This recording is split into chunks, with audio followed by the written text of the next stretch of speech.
এইভাবে আমার একটা কথা মনে পড়ে যায় এই যখন এই ছবিটা যখন আমার কাছে আসছে দেখি আমি কিন্তু ছোটোবেলায় এরকম একটা কাজে আমি বাধা দিছিলাম। একজনে ওই যে আমগো নোয়াখালী ভাষায় বলে কোয়াল পাখি, কোয়েল না কোয়াল পাখি, হ্যাঁ, কোয়েল পাখি ধরতাছে আপনার খাঁচা ভিতরে আরেকটা কোয়েল রাইখা। আমি ওইখানে যাই বাধা দিছি। আমি কি করতাছি, হুঁশ-হাঁস করে আমি দৌড়ায় দিতাছি।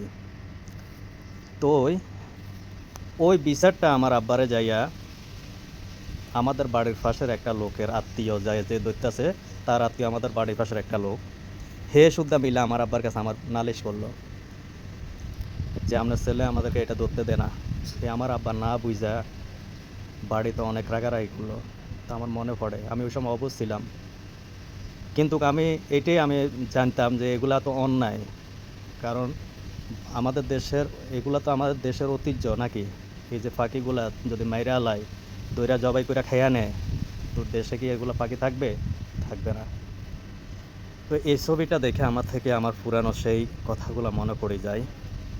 আমার আব্বাও দুনিয়াতে এখন নাই, কিন্তু ওই সময় কিন্তু আমি এই পাখিগুলা মারা ধরার বিপক্ষে ছিলাম। আমার থেকে অনেক ভালো লাগতেছে জাস্ট প্রশাসনের লোকে এই লোকটাকে ধরলো, লোকের সাথে আবার পাখি মারা যেই অস্ত্রসহ ওরে ধরলো। তো ও গরিব মানুষ, কিন্তু আমি তার সাজা হোক ওইটা আমি চাই না, তাকে সাবধান করে দেওয়া হোক এটা আমি চাই।